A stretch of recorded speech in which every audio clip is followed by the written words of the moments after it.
Instruções Trabalhistas. Realização Maria Fernanda Mascaro Advocacia. Instruções Trabalhistas com a doutora Fernanda Mascaro. Hoje nós vamos falar da igualdade salarial, que ainda eu vejo que não existe totalmente essa igualdade, né, doutora? Muito boa tarde. Boa tarde, Solange. Boa tarde a todos. Essa igualdade que a nossa Constituição já traz desde 1988 está tão longe ainda de ser atingida, né? Mas se a gente se calar, isso nunca vai acontecer. Inclusive, dentro disso, né? Eu já começando aí, eu tenho uma pergunta de uma jovem, porque nós percebemos que quando uma mulher jovem entra em determinado trabalho e um homem entra, existe uma diferença no salário. Às vezes ela pode conquistar isso, isso é a maneira que eu vejo, né? Pelo trabalho dela, por determinado tempo na empresa, né? Mas assim que entra é complicado. Então, a Bárbara aí tem uma pergunta para a doutora. Vamos acompanhar. Boa tarde, doutora. Meu nome é Bárbara. Eu gostaria de saber o que é a Lei da Igualdade Salarial. E aí, doutora?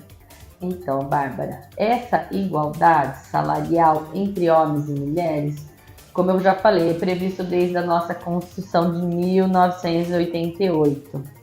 Mas esse direito ainda não é integralmente cumprido, tá? E até segundo o IBGE, um levantamento recente feito, as mulheres ganham 20% a menos que os homens para os mesmos cargos.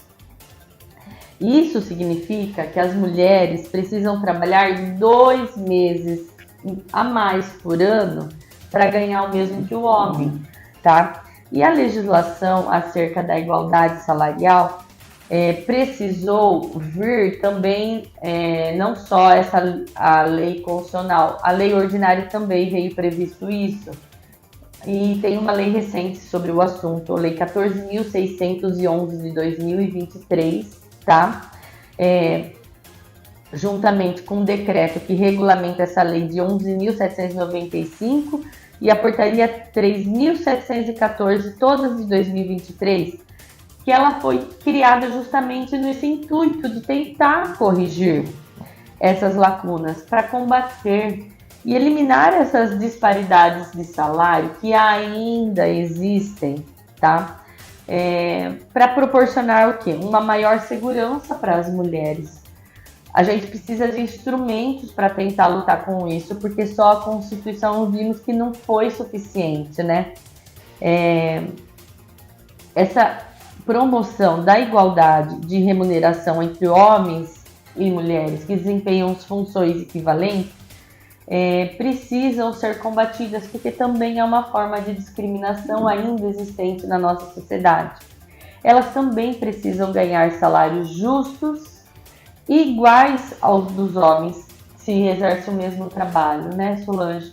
Nós tivemos recentemente num evento aqui em Jaú, a seu convite também, para tratar sobre isso, né? Lembra, Solange? Que foi agora aqui em Jaú, da CEMEC, né? Fundado o Conselho Municipal a respeito disso, porque é uma preocupação constante. Você vê, é uma lei de 2023, nós estamos em 2025 e ainda tem muito trabalho a ser feito nessa área, né? E quais são as medidas previstas na Lei de Igualdade Salarial para promover a igualdade e remuneração? Então, a lei fala justamente isso, que ela vai trabalhar para equiparar os salários entre homens, mulheres, nas situações em que ambos desempenham funções idênticas ou equivalentes, tá? Aqueles que realizam o mesmo tipo de trabalho, com a mesma igualdade de produtividade, eficiência.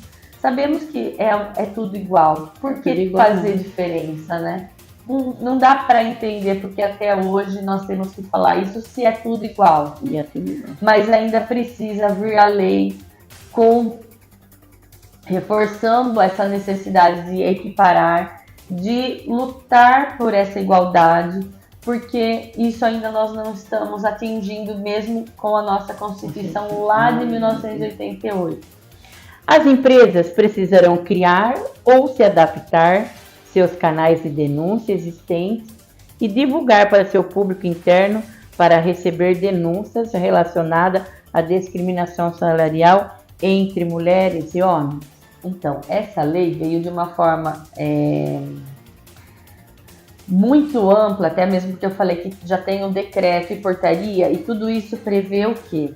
Que as empresas têm que divulgar os dados salariais, tá? Visando essa transparência para poder os interessados verificar o quanto cada um está ganhando, tá? E o Ministério do Trabalho, através dessa divulgação feita no e-social, a partir dessa lei, as empresas podem ser notificadas em caso seja constatado essas diferenças salariais. E também está prevendo prazos para elaborar um plano de mitigação das diferenças salariais com a participação das entidades de classe para tentar verificar como mudar tudo isso, tá? E também essa lei prevê que essa criação desses canais de denúncia, que também já existe no Ministério do Trabalho e Emprego, que elas poderão informar sobre a ocorrência disso da empresa, para que a empresa seja fiscalizada para tentar sanar essas ocorrências. Elas podem fazer essas denúncias diretamente no Ministério do Trabalho. Hoje em dia existem até um site do Ministério do Trabalho para fazer essas denúncias quando for verificado, constatado essa situação de Solange. E o que é um relatório de transparência salarial? E como se dará o acesso das empresas à plataforma de envio dos dados? Então, essa lei prevê tudo isso também, que as empresas têm que fazer esses relatórios semestrais. E quais são os dados colhidos? De trabalho, cada um desenvolvido dentro da empresa, qual que é o Código Brasileiro de Ocupação de cada trabalhador dentro da empresa, qual é o salário pago a cada um deles. Então, esse relatório, agora a lei previu de uma forma que você consegue funilar mais essas informações, o quanto a empresa está pagando de cada funcionário lá dentro. Tudo isso é inserido nesse e-social. Então, as empresas têm que colocar tudo isso à disposição do Ministério do Trabalho. Então, tudo isso fica muito mais acessível através desse relatório de transparência salarial, ficando mais difícil de fazer essa discriminação. Isso é muito importante, né? E como deverá ser feita a publicação do relatório de transparência salarial e os critérios remuneratórios? Então, as empresas terão que divulgar isso nesses sites eletrônicos do governo, tá? Também fala que eles podem criar e devem criar instrumentos para divulgar isso de forma clara e acessível dentro da empresa, para garantir essa ampla divulgação de quanto está pagando para cada tipo de funcionário na empresa, tá? A gente não vê muito isso na prática ainda, essa divulgação transparente, mas a lei está exigindo isso, e as pessoas, os trabalhadores, sabendo agora que tem essa exigência legal, pode cobrar no seu departamento de recursos humanos que faça a exibição desse relatório das transparências salarial, divulgando quanto cada colaborador, cada colega de trabalho está ganhando lá dentro da empresa, para que possa saber se está acontecendo esse tipo de discriminação. E pode ser explicado isso? Como que pode ser explicado essa diferença salarial, né? Então, muitas empresas, até mesmo aquelas que têm mais de 100 funcionários, costumam normalmente fazer planos de carreiras. Então, normalmente, se ali naquele relatório parece estar pessoas no mesmo cargo, ganhando salários diferentes, pode ser que haja esses planos de carreiras. Pode ser que aquele trabalhador esteja ganhando mais que a trabalhadora em razão do tempo de atividade que ele está desenvolvendo na empresa. Por exemplo, aquele trabalhador que está lá como encarregado está lá há 10 anos. E essa mulher que está também no cargo de encarregada Está lá 2 há anos. 2 anos.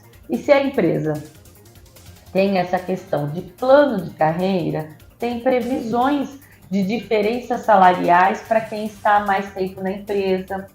Pode também ter previsões nesses planos de carreira sobre questão de cursos, novas qualificações, porque às vezes um encarregado nível básico pode ganhar 2.000, mas aquele que se especializa, aquele que faz cursos, faz aperfeiçoamentos, dentro do plano de carreira, pode ter uma diferença salarial para aquele que fica só no conhecimento básico. Isso pode ter diferenças mesmo, né? Então, resumindo, né? Semana passada nós falamos sobre racismo, né? Que existe essa diferença. E essa semana que também não só racismo, né? Mas também entre homens e mulheres ainda, como você disse, 20% ainda faz essa discriminação salarial. Mais alguma coisa, doutor? As trabalhadoras que se veem nessa situação de que estão ganhando menos, como nós falamos na outra entrevista, elas também podem denunciar esse tipo de ocorrência, tanto para os sindicatos, para a categoria de classe, para o empregador. Às vezes houve um erro do recursos humanos, tá? Então o seu empregador precisa estar sabendo dessa ocorrência, que ele pode tentar sanar sobre isso, mas verificando que o empregador está de acordo com isso, pode também fazer a denúncia no Ministério do Trabalho, ou até mesmo entrar com uma reclamação trabalhista pedindo essa equiparação salarial, tá? Então, existem várias formas de você dialogar com a empresa, mas também formas de você denunciar a empresa caso esteja ocorrendo esse tipo de discriminação no trabalho. Vocês perceberam que a doutora Fernanda aí, né? Ela explica tudo aí, tintim por tintim. E você também, se tiver alguma dúvida, como, né, muitas pessoas, graças a Deus, estão mandando perguntas, manda pergunta aqui, pode me chamar na Central da Notícia, no programa Convívio, pode chamar a doutora Fernanda aí, que nós vamos estar respondendo, tá bom? Muito obrigada, doutora. Semana que vem a gente está de volta. Estamos aí para conscientizar todo mundo dos seus direitos e buscar aplicar eles na prática.